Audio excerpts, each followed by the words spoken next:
Yo, what is up, guys? Today I want to do a quick little video on how you can get some gear in the War Within on your character, and kind of what I've been doing. So let me show you guys here. Here's my main warrior out of all of them, and what we've been doing this week with the Delves and the Mythic Plus. Or sorry, the Mythic Zeros actually, no Mythic Plus yet, and kind of the gear that I've been getting from these things. So I feel like I'm one of the more luckier people when it comes to gearing and not getting many duplicates. I've already received one duplicate from my Delves, but for the most part it's been pretty good. So we're at 601 eye level, and here's some of the things that you can expect to see. So I've gotten let's see, I got these boots. This is one of my duplicates that I got, and I got the trinket here, 606, 603. You know, they all drop at 603 eye level, and then I've gotten a 606 cloak. And then let's see, you got some bracers and gloves. So I've gotten a lot of different pieces, basically what I'm trying to say. And then another thing I got today, I got a weapon, and then I got this 610 cape, and this cape ended up dropping from Zekvir himself. So there's a chance that Zekvir can spawn in your delve, and you kill him. It's pretty much like the butcher from any of the Diablo games if you played those, where he just kind of shows up, you get him to a certain percentage, and then he leaves, but then drops some treasure behind. And I happened to get one of the treasure maps. You can get 3 of those guys a week.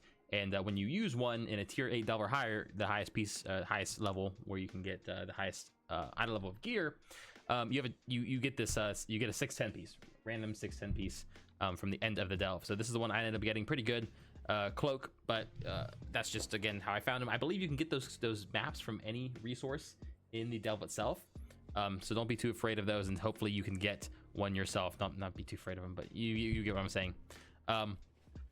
But yeah, and then I went ahead and crafted my sword. Now this guy was quite expensive, so the craft was about 100,000 gold. I only tipped the guy about 5k to make it, but then the enchant itself, the Authority of the Depths enchant, is still going for around 45 to 50k just for the enchant. But it is worth the craft, something like this. If you guys have a big craft, I know it's a lot of gold right now, but with a craft like this will last you the rest of the season, because you can just simply upgrade it and get it done that way. Obviously it took 2 sparks for the 2-hander. You guys can use a 1-hander.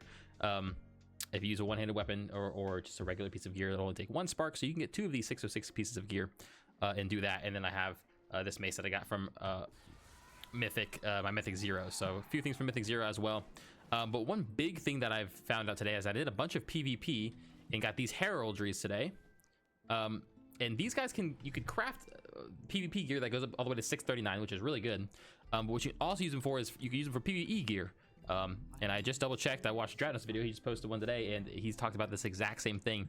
But if you go here and type in the forged, basically forged, Algari, sorry, Algari combatants gear. Where is it? Competitors gear. Here, all of this stuff can be turned into, yes, the 639 PvP gear, but also used all the way up to at least 610 eye level, which is basically it's like this, 1 out of 6 heroic, for pretty much free if you do PvP. You get one from, you get a quest that allows you to get 9 of these.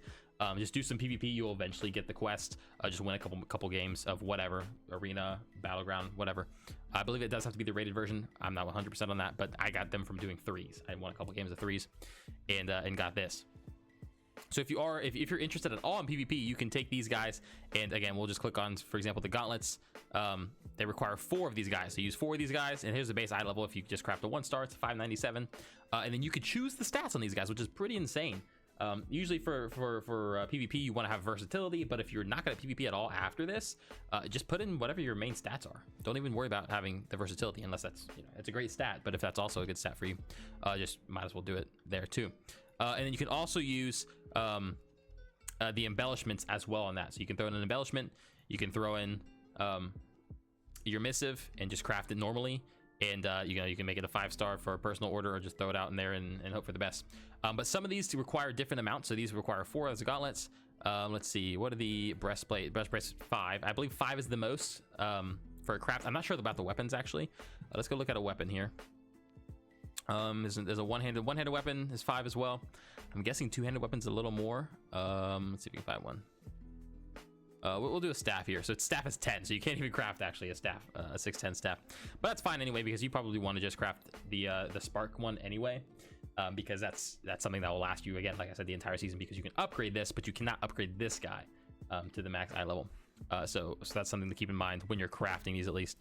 And then rings and necklaces are really good too, but these, so the problem with the rings is that you can't use the jeweler's setting, which is the that's the socket. You can't use a socket on these guys. You can only use the PvP sockets on these guys.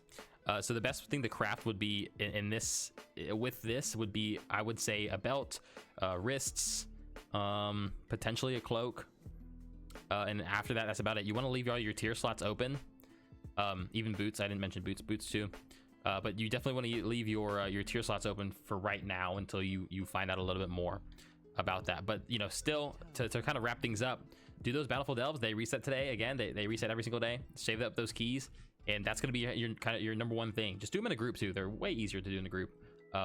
Don't try to solo them unless you are really good at playing solo, I guess you could say. I found I was about 599 eye level when I soloed some, and even me soloing them was pretty tough. I was taking a lot of damage, so just watch out for those guys. And then Mythic Zeros are resetting every single day, so those guys are definitely good to do for the meantime, because there's a lot of loot there. It's only veteran track, but it is another way to get you some good gear. So find a group for those guys and get you the gear that you want. And do them daily. I think the best way to do this too for the veteran gear is to just simply go for the gear that you need. I wouldn't go about, unless you just need any piece of gear, I wouldn't go and just run them all every single day. There's not really a need to, other than, I guess, Valor Stones, and then filling in some slots here and there. But if you're going for a weapon, let's say, like I got this Wild Hammer yesterday, which is awesome. But I just you just target it. You say, okay, I want this. You go run this dungeon. You don't get it, you do it again tomorrow, just so you're not kind of doing too much. If you're happy with getting the Valor Stones every single day, just keep doing that. But I think there's better ways to get Valor Stones than having to sit through an entire mythic just to get you what I think you get, like maybe 50 per run. And with the dungeons being out this week as mythic, there are some that drop mounts. So the Necrotic Wake does still drop a mount, Marfang, which is awesome. And then you have the Stone Vault, which is the new mech suit.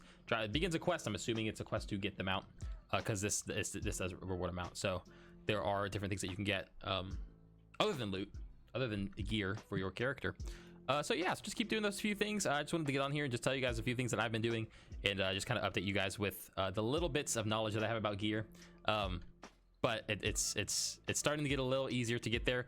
It can be a little costly for some of the crafts, but luckily we have a lot of ways to get much better gear, being the Delves and being the Mythic Zeros. And also, last thing I'll say before I get out of here, do your weekly caches, because the first 2 caches you do now per character will reward you with veteran pieces of gear.